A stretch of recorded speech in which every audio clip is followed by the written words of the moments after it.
There was a great revival in the Hebrides in the early 1900s. Began to moved up to the pleading for it into the 40s. Maybe we could say it topped out in the early 50s. Two old women. One was 84 years old and one was 82 years old. One was blind and one was humped over so badly with spinal stenosis, just arched over. But they had passion for revival. They wanted God to work.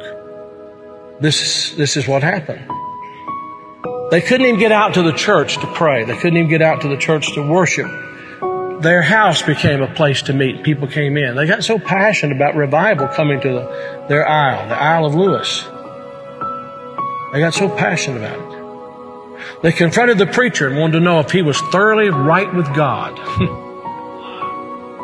And they prayed and prayed and prayed. And they'd seen the Lord, they said, with the church filled up and God blessing, a great overflow. And the fire of God struck that tiny little obscure place off the coast of Scotland. And when it happened, there was a young teenage boy that got saved in it.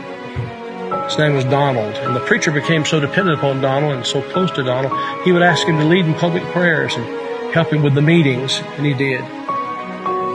Oh, how God worked. People began to hear about it, and the revival fire spread. It spread. And God blessed in a great way. Those two old women, the kind of people don't want in the church anymore. And from that same island, there was a young girl who was a cousin to Donald Smith, who immigrated to America. Her name was Marianne Smith McLeod. She came to America and in 1936. She met a man named Fred. And they were married. They fell in love. They were married. God blessed in a great way. And those old women were her aunts. And they came out of that fiery revival. They really experienced revival. And they sent a Bible, a copy of the Word of God that had been used in a special way in that revival, to Marianne. She started having children. I think it was 1937 she had her first child. They named him after his father, Fred. Then she had her second child, named after herself, Marianne. Then she had her third child, Elizabeth. Then she had her fourth child. And she was so impacted by this teenage boy God had used in that revival of the Hebrides.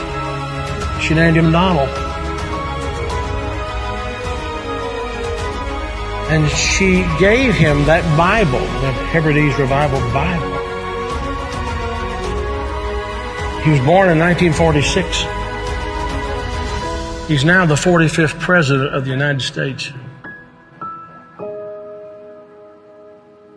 And that Revival Bible is in the Oval Office. I'm saying to you, I don't know how, why, I don't know how it all comes together. But I believe God is putting some things together to give us just a window. If he could find some open people who know what the window's for. Can this be the time the window's open? Providentially, God has prepared the moment, and we will become the people of prayer, pleading with God. This is a plea. Will thou not revive us again? Will you be a part of that? Will you?